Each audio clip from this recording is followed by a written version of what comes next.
Hey guys, how's it going? My name's Sean, also known as Kai. Welcome back to another video. Today, I'm going to give you guys a little bit of a tutorial on how to make Minecraft Cinema 4D skin renders, and then also in advance, I might be making how to make profile pictures with that skin render, and also how to make a Minecraft banner with the skin render too. So, as you can see, I have my Minecraft Realm skin render that I have created in Cinema 4D. Now, if you think it's hard to do, it's not hard, it's just very time consuming on getting the right position and acting it out actually in real life, and trying to get the position that you want in real life and trying to transfer it over into Cinema 4D. So it's not that really hard to do. I'm going to be using a custom Minecraft rig, which is the FMR5 rig but customized. So this is just what I have. I'm using a custom Lightroom, and we're just going to go into the other one. I'm going to get rid of this. I'm going to open up and go into my pictures, go into my Cinema 4D FMR5 edit, and this is really just a chibi design of the skin, so it's not that much different. Sadly, I can't give it to you guys because I have to kind of keep it to myself, and I can't really give it out for free to anyone. But all it really does is just add the eyes, have some more curves within it, and yeah, it's pretty cool. I can squash the head and all that too, so that's pretty fun.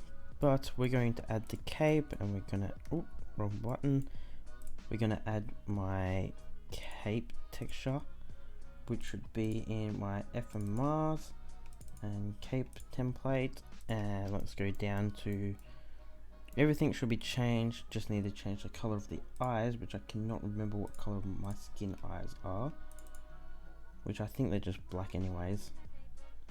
Yeah, they are, but I'm going to change them to red because I like the color red.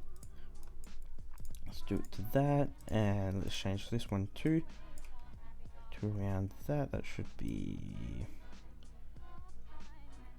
184, and pull that to the side.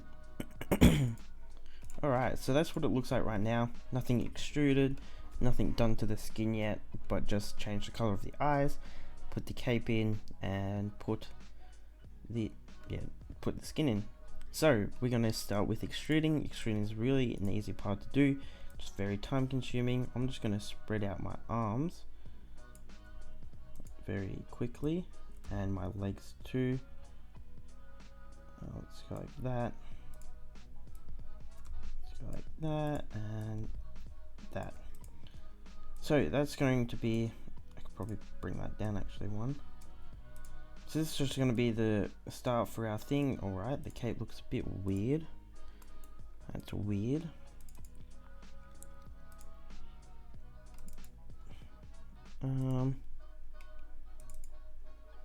No, nothing's going to work with the cape. Nope. Alright, we'll just turn the cape off for now then. Alright, so this is what we've got. We've got this. We just need to go to FMR layers, untick the body layer so we can select, no way, and the joint layer. Unless that's the wrong FMR5. I'm just going to undo all of them so we can individually select each body part. So pretty much, yeah, so this is going to be the time consuming part. So we want to extrude, and we've selected our arms, and we're just going to go to the side part. Don't know if my mouse is actually showing, so I'll just go check that. Alright, so my mouse wasn't showing. Hopefully you can see it now. If not, we just come to this side part, on the left side of the of Cinema 4D, and we want to select the polygons. Once you've selected the arms, you want to press U and then L, so you have this kind of sort of thing. And I'm just going to do these little side parts first. So you select one, do D, change your maximum angle to 91, and put your offset to anything, probably nothing more than 1.4 in my opinion. So I'm just going to go to 1.2, then do UL again, select this part, oh wait, just select it, and D, and then probably go down to 1, or actually go 0.9. So we'll see what that looks like right now. So as you can see, you have the part extruded, which is very nice. So I'm going to go off to the next part now, and it's going to be more of the arm. UL, gonna select these parts, and we're gonna press D again. I'm gonna put it as 0.5 this time, because oh wait, okay. So does that part not extrude for this? UL, polygons, D, 0.5. Alright. So I'm guessing for me these parts don't actually extrude, but you should be able to extrude it within yours, which should be working fine. But just for me, for this skin rig, it won't work. But you can pretty much pause the video and go and do that, and then come back. I'm just gonna quickly go do the other arm. I'm gonna D, 0.2, UL again, D, 0.9. So is it going to be the arms completed? I'm going to go down to the chests now. Select the chest, UL, polygon, and I'm going to select these two, 0.9, UL again. I'm going to do 0.3 more. So it should extrude that. Yes, indeed it did. So I'm not going to do much extruding within this one here, because I don't think there's much that you can actually extrude within this rig. Well, this version of the rig. So I'm just going to quickly select parts of the feet for the shoes. And if you want to select individuals and don't want to select all around, you just have to come and pick this little circle one, and hold shift so you can add to it. And I'm going to put these shoes as 0.7. I'm going to go to the other shoe. Come on, why won't you go to that shoe? Oh right, I have this angle checked. UL, and yeah, so just hold shift if you want to add more layers. And I'm gonna put 0.7, was it? Yep. Alright, so once you have your extruding done, this is what your extruding may look like. My skin's obviously different to your skin, so my extruding looks like this. And as you can see, you can actually see the shadows within the extruding. As you can see in this little area here of the arms, and in the feet, and obviously in the bottom part of the chest, you can definitely see where the extruding has happened. So I'm not going to extrude the head or anything this time. I'm just going to keep it clean and simple. So if you want, you can add weapons. I'd suggest you'd probably add it now, and I'm going to personally add a weapon myself. And it's going to come off the Scorpius weapon pack, and I'm going to go, maybe is it going to come out of the Scorpius weapon pack? I don't know. I want to see something very quickly. Alright, so this is the one I wanted. So this is the pixelated pack, and since I'm more medieval for my skin, I'm going to grab the let's go with this one. This looks, we'll go with the sword number 2, and I'm going to click, once you finish extruding, you want to click back onto the first one, the model use for when you're moving everything down, or else it will just keep in the polygons and nothing really will happen. So that should be flat. No, that's down too much.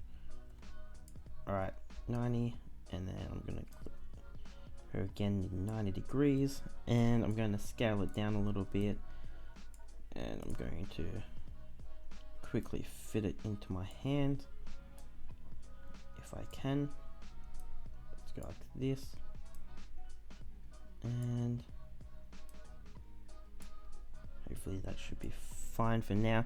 So if you guys want to move this hand like this and around, and you want the sword to move, all you want to do is select the layer of the sword, pick which hand it is, I think it's the right hand, and put it underneath the layer in the FMR, and it should, oh oops, it should move the sword when you move the arm at the same time.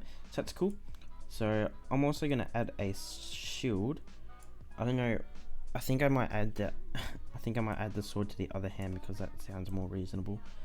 Just in the way I would hold it, I'd have my sword on the left side and the shield on the right side. So if we go like that, and the sword seems a little bit too big, but that's okay, should be all fine for now. So we want to go grab the shield, and we're going to move the shield up. So personally, I would probably hold the shield in my realms. Oh, okay. In my realms one, I had the shield. How would I do that? Alright. So since it has these little arm things, I have to be kind of reasonable with where I place the shield. So I have to do a whole 180 degrees and pop it onto the other side. Let's go like this.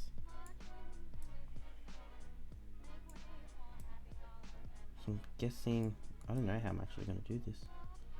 I'll just set it right there.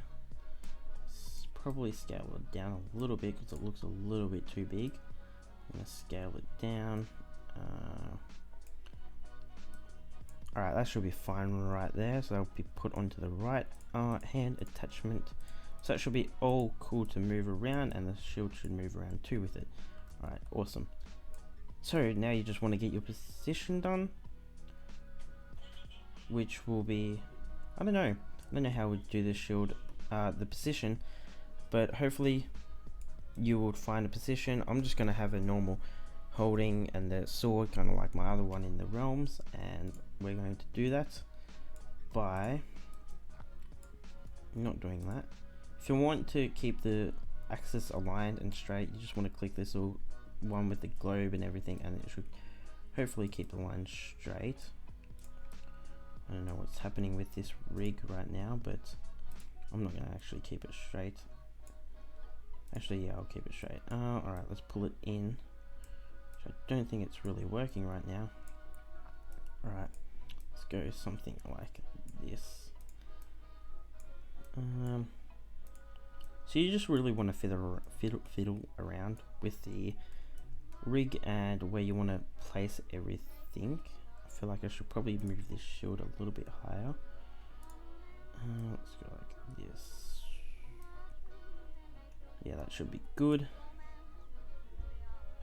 Let's go like this, and let's grab the arm, place it down a little bit, rotate it. Just, you really just want to muck around with this, with the rig. That sword doesn't look right.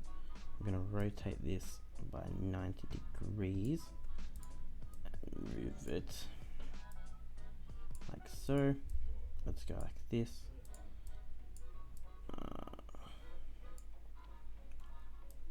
I don't know, that sword looks way too big for this right now, but oh well, it should do. It should do for now. Let's go grab this and go back a little bit. Let's move it in and move it out. Let's go like this. You just really just want to play around with everything that's in it.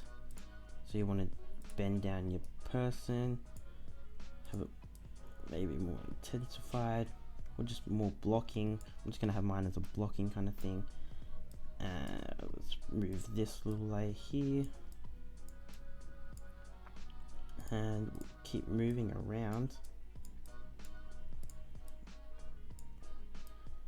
So yeah, you just really want to act it out in real life. I'm just going to keep trying to act it out in real life too, because that's probably the best way to actually do the skin renders, if you actually act it out.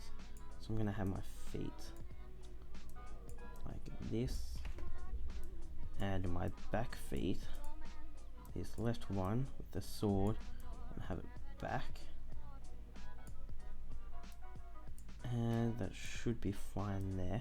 I do want to add a cape, so I'm just going to tick the cape layer on and go down, click on the cape, go down, follow where the highlighted parts is. So let's go down to the shoulders, cape, bend.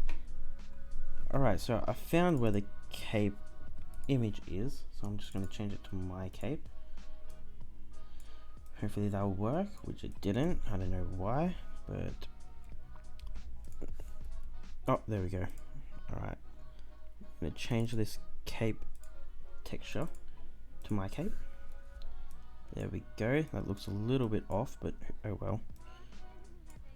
Oh well. Let's go and click this little, if you can see, there's this little orange part within the bend, and you should be able to drag and pick it up and drag it around and have it as a bent cape, so it looks like it's just flying. Why is it all weird now? Okay, it's just some lighting issue. I don't know what's wrong, but that's pretty much, you just want to get your person in position, have everything in position. Oh, that's probably why. And we're gonna try to get the right camera angle. So the camera angle is actually pretty important when you come to the rendering part, because the camera angle shows how dominating something is, and if it's from a low angle up, that means that thing is the dominating thing, which it should be, because it has the sword and the shield and it's about to come slash in. So that's pretty much how you would do a render in Cinema 4D. Sorry, it's not really that much in depth, and there wasn't really a lot of talking within it, but it's pretty self-explanatory. If you have Cinema 4D, have the rig, and yeah, you just really, it's just mucking around within Cinema 4D. I know I didn't do much extruding, but the extruding is pretty, once I show you a little bit, UL will help a lot if you're extruding a lot and it's like all around the body, but it's pretty self-explanatory on how to do something like this. I know tutorials are pretty important to actually do something like this for it, and I think that's pretty much it for the video. Next video we will go into Photoshop, start doing some Photoshop profile pictures and everything like that, and I think that's pretty much it for the video. I don't think there's any much else to say. It's this it should be pretty much the same for any rig. FMR5 is a free rig, so you can go get that. That's pretty awesome. This is just a customized edited version of the FMR rig, and there's packs into it too, which I can't actually give away, sadly. But that's going to be it for the video. Thank you guys for watching, and I will see you guys in the next tutorial. Also, one thing that I actually forgot to tell you is the render settings. Since I have a Lightroom, the render settings are already put in, but I usually put in my own render settings if I just make my own lighting, which you guys can definitely do your own lighting, and I'll show you that in a second. But as you can see, render settings are actually a pretty important thing. If I don't have any render settings on, then it would look something like this, and that's pretty disgusting in my opinion. So you want to add global illumination. This will add this kind of part for the glowing and everything, which is cool, even though it doesn't look the best. But you just want to really just copy down record density on low, smoothing and medium, and yeah, you just pretty much can copy down these files. You can pause and copy them, but that's just for lighting and everything. Ambient occlusion, this is something you really want to look at, especially if you have a hat layer on. Evaluate transparency is what's going to happen if I don't have evaluate transparency. I'll show you what happens if it, I'll just actually just, oh, I don't want to do that. I'll just render out the face part. But you have ambient occlusion, that's what's going to happen. It's going to make it really dark because the hat layer is a transparency kind of layer, so you have to evaluate transparency, and now it should work really fine. So that's something that you want to have a look I put in my personal opinion, I put in depth of field. Blur strength, you want to have it at 3, and distance blur, you want to have it 60. Just in my opinion, it's, I don't know, there's not much to it, but I just like to add depth of field just because it's a depth of field. You're really important to stay with alpha channel ticked, and you want to change save your format as PNG. If it saves as JPEG or any of the other files, you won't have the transparent background, and it's only transparent background if you have the PNG and alpha channel ticked at the same time. and you just want to pick a destination on where you want to save your skin renders. So I'm just going to say this is a chibi skin Sakai, and you pretty much just want to click save, and it should start saving, as you can see. And also, if you guys want your own custom lighting and you don't want to get a pack, I'm just going to quickly change this over. So Control C and Control V. Yes. So I'm just going to change this over. I'll put in all my things. So we'll put in ambient occlusion, which you want to tick transparency, global illumination, you want to have on custom, which for some reason mine doesn't work, but density I'll know, probably have a higher, I'd have a higher smoothing, and you want depth of field 360, and that's pretty much it for your render settings. So if you want your own and you also want your save to be alpha channel PNG and output to HD, which is 1280 by 720, or you can have 1080 by 1920 by 1080. But what I do for my own lighting is I'd put a sky in, oh wait, not a sky, a physical sky in, and I'd also go into this light bulb and click infinite light, and I'd change around the lighting, not to have it too bright but not to have it too dark. So I'd have something like that. I'd probably take these off too, and there you go, you pretty much have your own lighting. So if I render this out, you'd have your very own lighting, very simple and easy to make your own lighting. I don't know why I use a Lightroom, but I just personally just use a Lightroom. But that's pretty much it for this tutorial, and I will see you guys all in the next tutorial. Thank you guys so much for tuning in, and catch you guys later.